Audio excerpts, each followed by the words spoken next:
Assalamualaikum warahmatullahi wabarakatuh. Alhamdulillah wa syukurillah wa nikmatillah. Hari ini kita bertemu kembali di acara podcastnya Klinik Hati ya.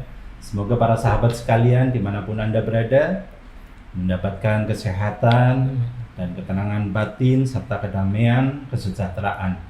Baik, di sini sedikit saya mungkin akan mengulas tamu kita saat ini. Beliau adalah salah satu Al-Hafidh kelahiran dari Demak ya. Beliau sangat luar biasa dalam menghafalnya Al-Quran, dalam murojaahnya dan sebagainya. Beliau salah satu putra terbaiknya saat ini di Kabupaten Cilacap dan alhamdulillah bergabung di yayasan kami, Yayasan Imam Teguh di Simaan Al-Quran Nurul Iman ya. Di sini kita nggak usah berpanjang-panjang lagi karena memang beliau tamu kita sudah hadir, Gus Maimun Al-Hafidh. Baik, kita akan langsung bertanya-tanya pada beliau, khususon kepada Gus Maimun Al-Hafidh. Assalamualaikum warahmatullahi wabarakatuh. Waalaikumsalam warahmatullahi wabarakatuh. Sehat ya? Alhamdulillah. Alhamdulillah sehat. Sehat walafiat. Ya, rada grogi nih Pak Kiai. Saya menanyakan Kiai ini kayaknya gimana itu rasanya itu. Masya Allah, ini salah satu putra terbaik Indonesia ya. Beliau Masya Allah untuk hafalan Al-Qur'annya ajib lah. Amin. Gitu. Dan sedikit saya mungkin nanti akan mengupas beliau seperti apa kayak gitu dan prosesnya sampai beliau menjadi hafidh dan syiar di Kabupaten Cilacap, karena beliau sendiri sebenarnya adalah putra daerah Demak ya, Kota Wali ya, Kota Wali, Masya Allah ya. Nah, Pak Kiai Nun Sewu nih, Gus apa Kiai ini? Saya bingung. Gus saja. Gus ya. Masih muda, enaknya Gus. Masih muda ya, panggilannya Gus ya, padahal udah seperti Kiai ini. Udah luar biasa, udah kayak Kiai saya. Nah, beliau salah satu putra terbaik yang memang ada di Kabupaten Cilacap saat ini. Nah, ini Gus Maimun lahir di Cilacap nih, di Demak ya. Lahir di Demak. Lahirnya di Demak. Masya Allah. Nah, putra keberapa dari berapa nih Pak Kiai? Saya putra keempat dari 5 bersaudara. 5 bersaudara. Nama ayah saya Ahmad Zaini, nama ibu saya Ibu Imronah. Asli dari Demak. Asli Demak nih. Dan kalau boleh tahu nih, dari 1 sampai 5 itu hafidh semua atau Kiai doang atau Gus Maimun? Alhamdulillah, kalau secara keluarga itu basicnya memang dari ayah itu santrinya Mbah Zubair. Mbah Zubair itu ayahnya Mbah Maimun. Mbah Ber namanya. Jadi ayah saya, kakak-kakak saya dan adik saya semua dari Sarang. Jadi saya sendiri yang memang dikirim ke Kudus. Jadi gitu. yang difokuskan ke tahfidnya memang dari 5 bersaudara, memang saya kebetulan. Kalau kakak saya semuanya memang karena keluarga saya itu fanatik Sarang. Jadi semuanya dikirim ke Sarang. Masya Allah, luar biasa ya. Dari kelimanya itu calon kiai semua. Amin ya Allah. Amin. Nah, ini awal mulanya masuk ke Cilacap nih, hijrah dari Demak mungkin ya, disalurkan langsung ke Cilacap, ketemu dengan siapa dan sebagainya, kok bisa sampai bahasa kasarnya terdampar di Cilacap. Masya Allah, tapi terdampar yang membawa berkah, Masya Allah. Membawa berkah ya, Masya Allah. Awal mula saya ke Cilacap itu setelah saya selesai dari pesantren awal tahun 2012. Sekitar awal bulan Januari itu saya selesai dari pesantren. Di rumah paling sebulan langsung ke Cilacap di tahun yang sama 2012. Waktu itu saya selesai dari pondok, kemudian ditelepon sama Pak Lek saya, kebetulan punya pesantren di Jeruk Legi, untuk membantu mengajar tahfidz di sana. Kebetulan memang belum ada guru tahfidznya. Akhirnya selesai dari pondok, saya langsung ke Jeruk Legi ke Cilacap pada tahun 2012. Ya. Di situ mulai merintisnya ya. Di situ saya belajar mengelola pesantren, dari manajemennya, dari mengajarnya, kurikulumnya seperti apa. Awal mulanya memang saya diberi kurikulum selama 2 tahun 2 tahun untuk meluluskan santri yang hafal 30 juz. Sekitar kalau nggak salah 2 angkatan. 2 angkatan sama Pak Ale saya di Parasahi membuat kurikulum 1 tahun. 1 tahun berjalan 1 tahun, alhamdulillah ada yang selesai. Setelah itu yang terakhir diberi kurikulum untuk membuat kurikulum 6 bulan. 6 bulan selesai 30 juz. Alhamdulillah saya sampai di angkatan kalau nggak salah ke-4 atau ke-5. Setelah itu, setelah alhamdulillah sudah lama, sekitar 7 tahun, 7-8 tahun sama Pak Ale mengelola pesantren. Akhirnya saya memberanikan diri, ditarik oleh salah satu kiai di Cilacap untuk pindah dari sana dan berkecimpung di masyarakat di Cilacap. Masya Allah. Okay. Dan sekarang udah jadi kiai besar ya. Salah satu kiai yang diperhitungkan di Kabupaten Cilacap, alhamdulillah. Dan menjadi imam besarnya Masjid Al-Ikhlas ya. Al-Ikhlas Jalan Tentara Pelajar. Jalan Tentara Pelajar. Okay. Dan saat ini apa aja nih kegiatannya Pak Kiai yang mungkin atau Gus Maimun yang hari-hari atau mungkin apa nih kegiatannya apa aja nih Pak Kiai? Setelah saya dari Jeruk Legi tadi sekitar tahun 2019 itu saya pindah ke Jalan Tentara Pelajar Tritih Kulon. Nah, itu ditugasi untuk mengimami sebuah masjid di Jalan Tentara Pelajar namanya Masjid Al-Ikhlas Jalan Tentara Pelajar. Sehari-hari alhamdulillah kegiatan saya ya mengimami sholat 5 waktu di sana. Ya mungkin sambil ngurusin anak-anak ngaji dan sebagainya. Ada ngaji TPQ, ada ibu-ibu, ada bapak-bapak yang mengaji. Alhamdulillah. Luar biasa ya amal ibadahnya beliau, Masya Allah. Nah, untuk mungkin Pak Kiai riwayat pendidikannya itu seperti apa dulu zamannya, mungkin sekolah atau apa, itu seperti apa Pak Kiai kalau boleh tahu?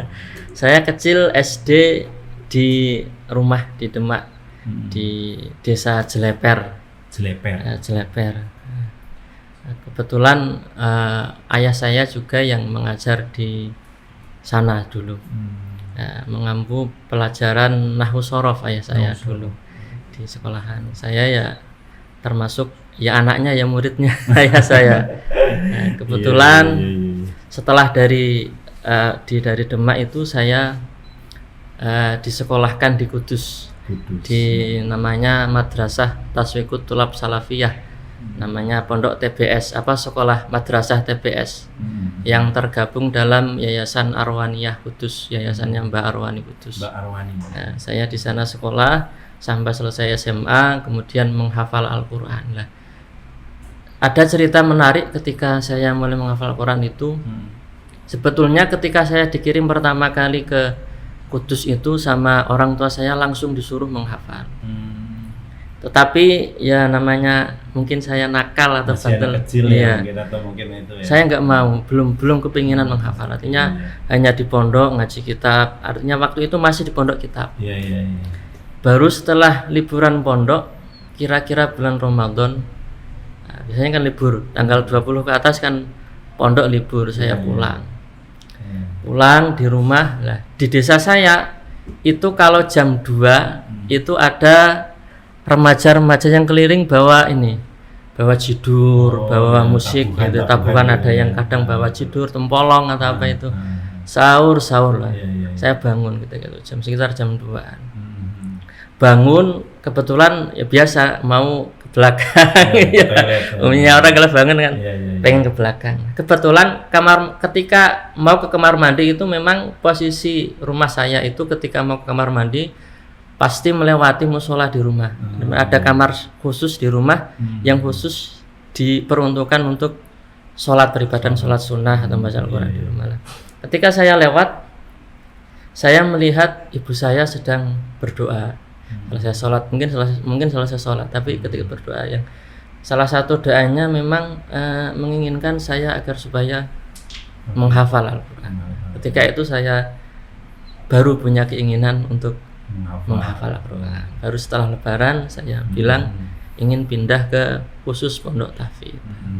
Alhamdulillah. Proses menghafalnya itu kendalanya apa aja ini selama mungkin dari mulai ini ketahuan saya ada niatan nih kayak gitu.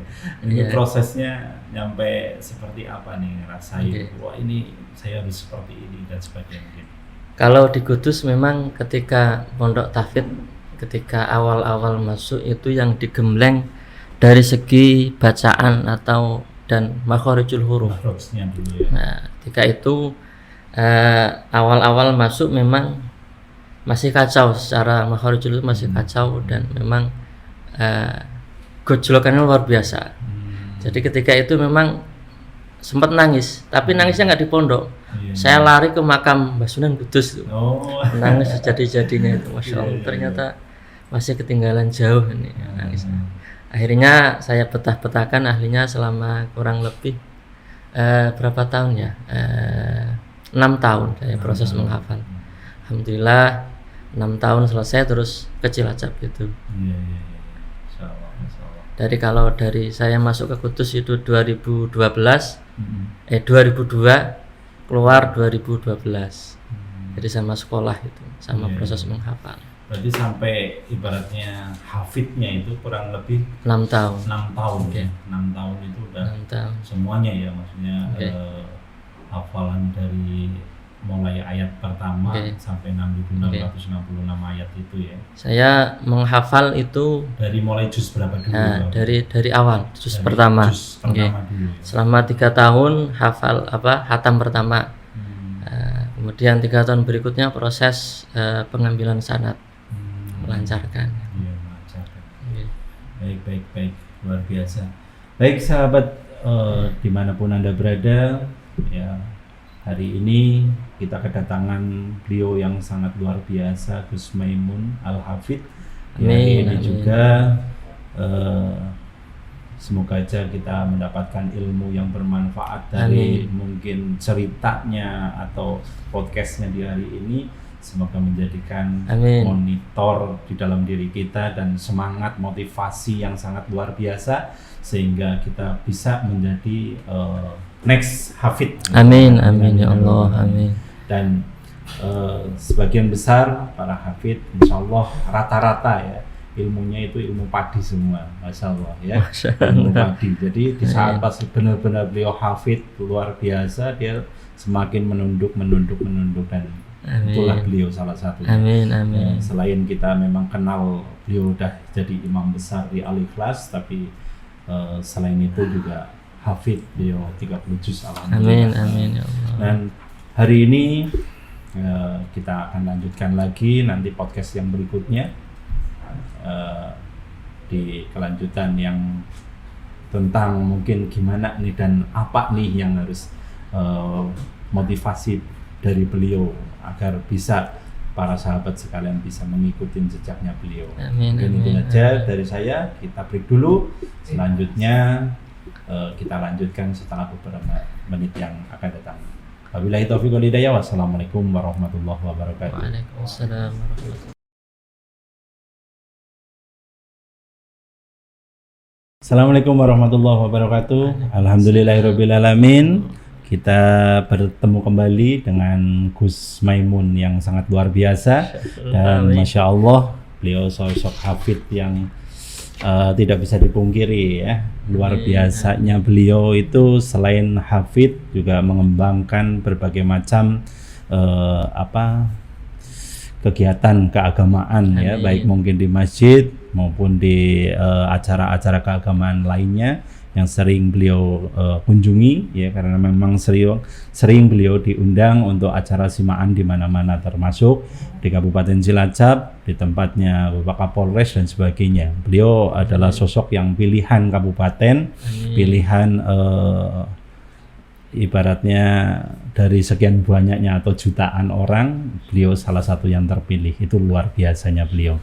Baik, di sini saya akan langsung bertanya-tanya lagi para sahabat dinikmati ya. Di sini kita sambung lagi pakai Gus. Jadi Untuk saat ini nih Gus, kegiatan-kegiatan yang lebih dominan sifatnya keagamaan, mungkin Gus Maimun saat ini saya dengar-dengar nih, dan saya sempat lihat juga sih, bukan dengar doang tapi sempat lihat dan sempat datangin ya, Masya Allah itu ada pondok Tafidnya ya, pesantren Tafid Baitul Quran Awal Kutub ya, itu salah satu pondok pesantrennya yang beliau dirikan bersama mungkin rekan-rekannya, dan luar biasa sudah mulai beberapa orang yang khatam di situ 30 juz, Masya Allah. Monggo silakan, awal mulanya itu mendirikan itu seperti apa ini Gus Maimun? Bismillahirrahmanirrahim.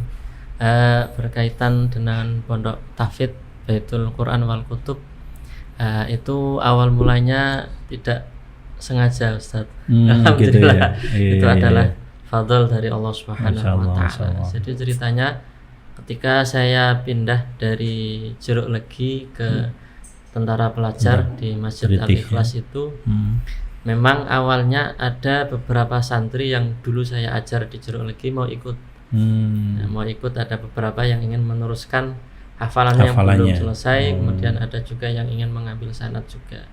Cuma saya tidak berani mengajak mereka karena saya dulu awalnya belum ada tempat, dan mereka belum ada tempat untuk menampung mereka untuk mengaji. Karena kan kalau menghafal kan butuh tempat menginap. Betul. Mungkin tidak sehari 2 hari, tapi mungkin kadang berapa bulan, setahun bahkan. Nah, karena akhirnya saya tidak berani mengajak mereka atau menerima mereka untuk ikut di Jalan Tentara Pelajar. Kemudian selang beberapa bulan ada sepupu dari Demak yang ingin menghafal Quran. Alhamdulillah oleh ibunya disuruh ikut saya lah. Ini lain lagi ceritanya. Kalau itu kan masih saudara. Nah, jadi betul. Kalau satu rumah, insya Allah istri dan saya masih akhirnya ikut saya. Alhamdulillah.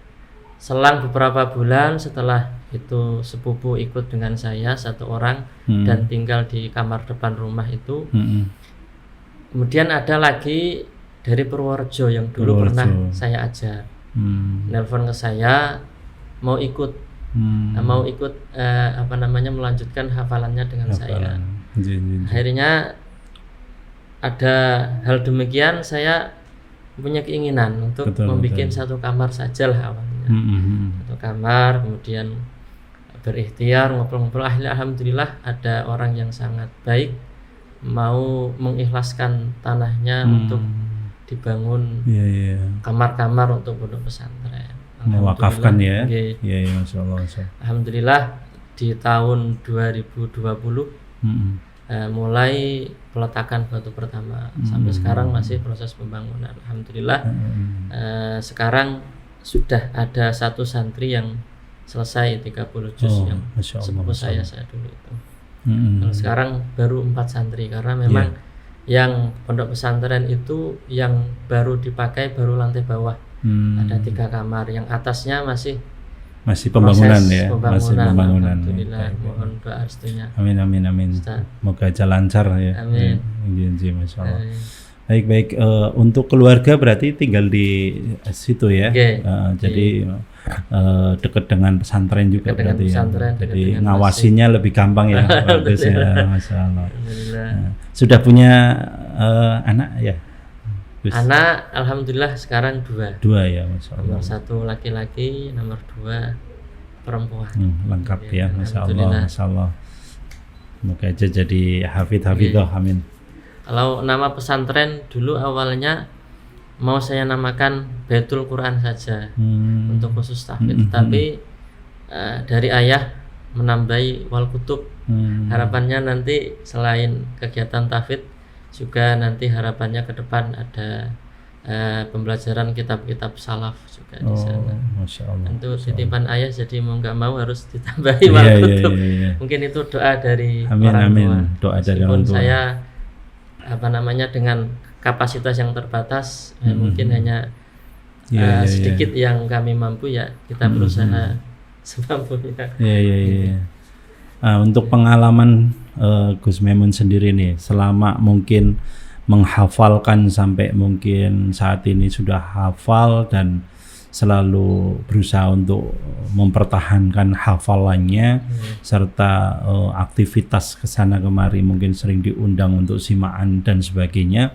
Ini yang menjadikan sangat-sangat pelajaran buat Gus Memun itu apa nih, susah senangnya menjadi hafid? Insyaallah.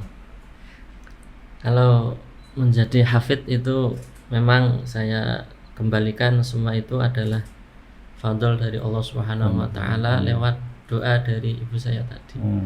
Jadi semua itu memang awalnya dengan berkah doa dari orang tua, dari ibu yang tidak tiada henti, akhirnya Allah memberikan fadl, menggerakkan, memberikan keinginan kepada kami, kepada saya untuk menghafal. Jadi itu memang saya hanya ikhtiar semampunya. Selebihnya ya doa orang tua. Doa orang ibu. Saya hanya menjalankan ikhtiar, menjalankan lakon saja. Semua memang backingnya adalah doa dari ibu tadi, dari orang tua. Kemudian Allah memberikan rahmatnya, memberikan fadlnya, diberikan kemudahan untuk menyelesaikan hafalan. Nah, semoga harapannya ya alhamdulillah semoga bisa sampai akhir hayat bisa mempertahankan hafalan. Amin. Ini Gus, ada pertanyaan yang memang mungkin sebagian besar para sahabat juga menanyakan hal yang sama ya. Ketika memang kita menjadi hafid atau hafal Al-Quran, itu godaan apa nih yang membuat Al-Quran itu rontok gitu? Maksudnya di dalam memori kita sampai nggak hafal lagi, itu apa nih godaan yang paling berat gitu untuk para hafid itu biasanya apa? Kalau dari pengalaman dari teman-teman saya macam-macam. Ada ketika selesai 15 juz itu teman saya sekitar 15 ke atas itu orang tuanya meninggal. Dia anak tunggal, orang ayahnya meninggal, yang mana ayah adalah tulang keluarga. Jadi beliau teman saya itu dilema antara meneruskan di pondok atau membantu ibunya di rumah. Tetapi alhamdulillah ibunya dan keluarganya mendorong untuk meneruskan. Nah, itu mungkin cobaan dia adalah dengan meninggal ayahnya. Ada lagi teman saya godaannya itu ekonomi. Jadi ketika dia ke pondok itu sebelum ke pondok mengumpulkan dulu kerja. Rumahnya Pati yang dekat laut yang membuat pantai penjaranya itu membuat ini uyah garam lah itu. Jadi sebelum ke pondok itu dia bekerja bikin garam, setelah terkumpul uangnya ke pondok. Sebulan kadang 2 bulan habis pulang lagi untuk bikin garam lagi. Kadang sampai 3 bulan belum kembali, 2 bulan. Ketika terkumpul lagi balik lagi ke pondok lagi. Ya sekitar 3-4 tahun itu berjalan seperti itu. Jadi ngumpulin uang buat bekal pondok, habis pulang lagi ngumpulin uang lagi lah. Itu perjuangan teman saya. Kalau saya pribadi dulu godaan saya ketika mau awal-awal menghafal itu saya kan sering kalau ketika libur pondok ke Menara Kudus itu kan banyak orang ziarah itu. Betul. Kadang dikirimin surat perempuan, padahal saya nggak kenal. Gitu ya. Kalau saya godaannya wanita dulu. Gusnya ganteng wanita dikirimin surat buat dulu kan belum punya HP, belum pegang HP.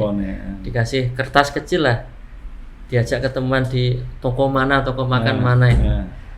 Enggak tanggepin, saya pindah lagi ke makam, dikejar lagi 3 kali, kasih surat lagi. Sampai beberapa kali akhirnya orangnya ini mangkel mungkin ya, dikirimin surat tapi tulisannya ini maki-makian, sombong apa. Saya ketawa saja. Mungkin setiap orang godaannya beda-beda. Ada yang tadi masalah keluarga, ada yang masalah ekonomi, ada yang wanita. Alhamdulillah mungkin itu berkat doa orang tua akhirnya saya bisa memfokuskan untuk menyelesaikan. Dan yang jelas untuk mempertahankan, mengistiqomahkan lebih susah ya.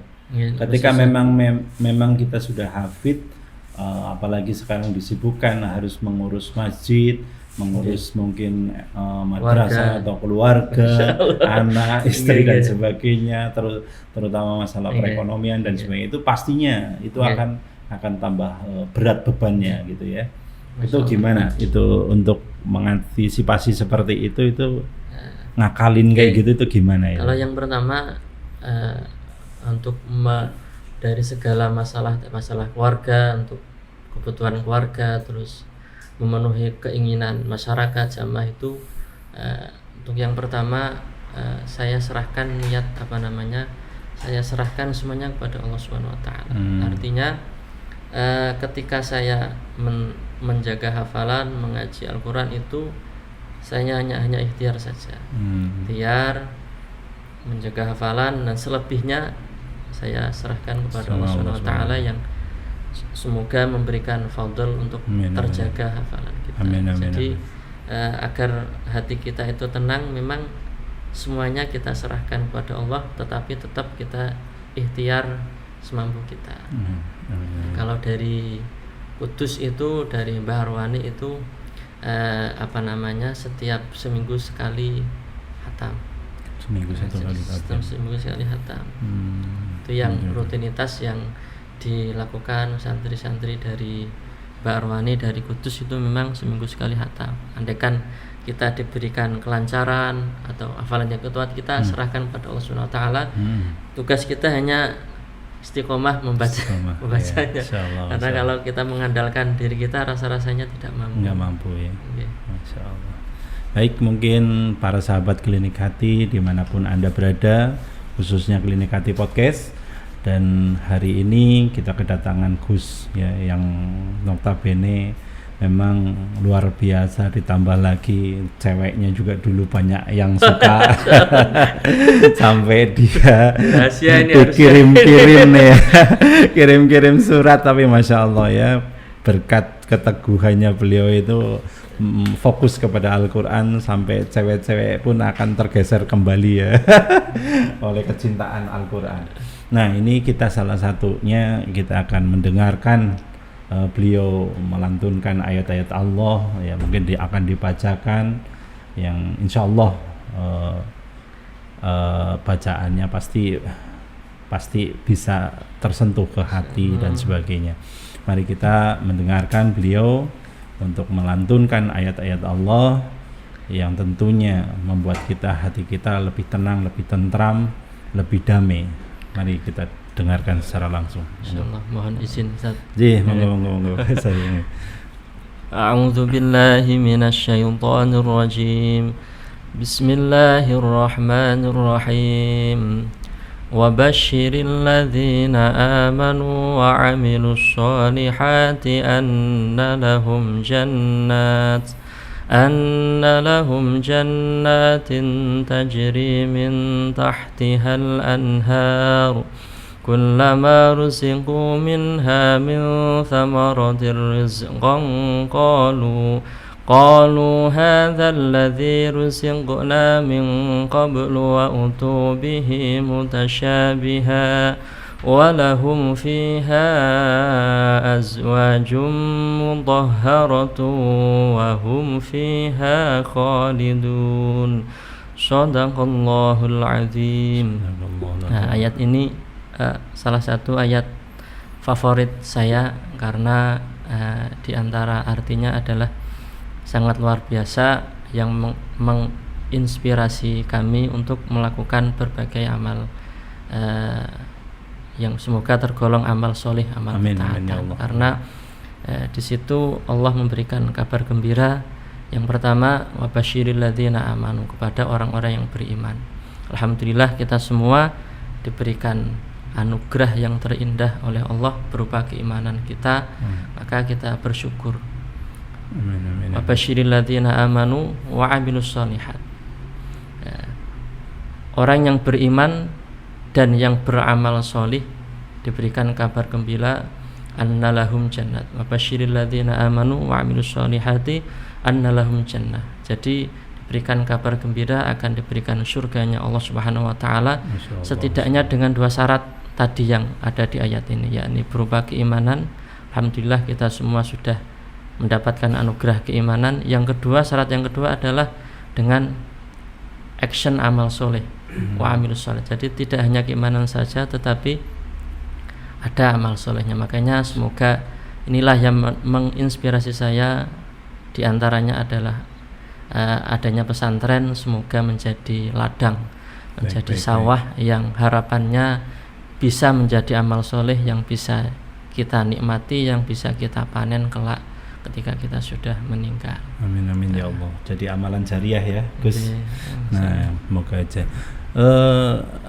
Nih mungkin para sahabat sekalian dimanapun Anda berada, siapa tahu anak-anaknya atau mungkin para sahabat sendiri yang mau belajar dan berusaha semaksimal mungkin seperti beliau menjadi hafid dan sebagainya, pengen langsung datang aja langsung ke tempatnya beliau, ya tepatnya di Pondok Pesantren Baitul Quran wal Kutub, ya itu tepatnya di dekat Masjid Al Ikhlas Jalan Tentara Pelajar. Langsung ketemu dengan kiai yang ganteng ini, ya Gus yang sangat ganteng ini.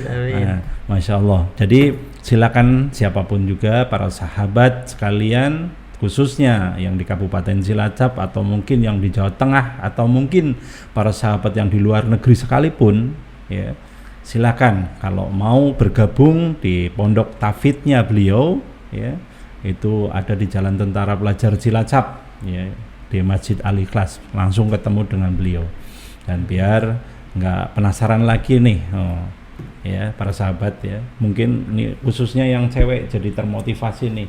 Jadi, oh ini Gusnya ganteng banget nih kayak gitu dan sebagainya. Ini bisa ketemu langsung. Jadi motivasinya jadi lebih kuat tuh. Saya pingin menghafal Al-Qur'an karena apa? Bukan karena Allah tapi karena ngelihat Gusnya gitu. Masya Allah. Itu seperti itu. Ya Gus, mungkin ada saran kritik buat podcast para sahabat nih, mungkin yang ada di luar negeri maupun di dalam negeri dimanapun Anda berada nih, Gusnya mau memberikan kritik dan saran untuk menjadi penghafal Al-Quran atau mungkin apa dan sebagainya, motivasi buat mereka itu Gus, monggo silakan. Bismillahirrahmanirrahim. Bagi teman-teman podcast Klinik Hati yang ingin menghafal Al-Quran, yang pertama adalah mintalah doa orang tua, terutama ibu, karena kalau kita menghafal Quran berangkat dari doa seorang ibu, insya Allah akan dibimbing jalannya oleh Allah Subhanahu wa taala, diberikan kemudahan dan pengarahan. Yang kedua, ketika kita memutuskan untuk menghafal Quran, niatlah, kalau saya dulu niatnya ingin membalas orang tua saya, karena berbagai macam fasilitas yang telah diberikan oleh orang tua saya mungkin saya tidak bisa membalasnya. Maka tugas kita adalah hanya berbakti saja, bukan membalas karena kita tidak akan mampu membalasnya. Tugas kita adalah berbakti dan berbuat baik, diantaranya adalah dengan menghafal Al-Quran. Karena insya Allah harapan kita ketika kita besok di akhirat mampu membaca hafalan kita, semoga Allah berkenan memberikan kemuliaan kepada kedua orang tua kita. Jadi niatnya selain niat yang ikhlas adalah niat ingin membalas jasa orang tua kita. Jadi berangkatlah menghafal dari doa orang tua, dari ibu, dan niatlah dengan ikhlas untuk diantaranya adalah membalas jerih payah berbakti kepada kedua orang tua kita. Baik, terima kasih Gus Maimun. Semoga bincang-bincang kali ini, ngobrol-ngobrol kali ini banyak manfaatnya buat para sahabat podcast Klinik Hati dimanapun Anda berada, dan alhamdulillah banyak sekali ilmu yang bermanfaat, ya tips-tips khusus dan sebagainya yang sudah disampaikan oleh Gus Maimun. Kami atas nama keluarga besar podcast Klinik Hati menghaturkan terima kasih yang sebesar-besarnya gitu. Baik, para sahabat sekalian dimanapun Anda berada, ambil hikmahnya, ambil pelajarannya, dan jangan lupa selalu berusaha semaksimal mungkin untuk menjadi yang terbaik. Jaga selalu kesehatan, jaga imun kita agar apa? Segala sesuatu yang kita akan lakukan selalu bersemangat, selalu dalam kondisi sehat walafiat. Amin. Mungkin itu aja dari saya. Wabillahi taufiq wal hidayah. Wassalamualaikum warahmatullahi wabarakatuh. Rahayu, rahayu, rahayu.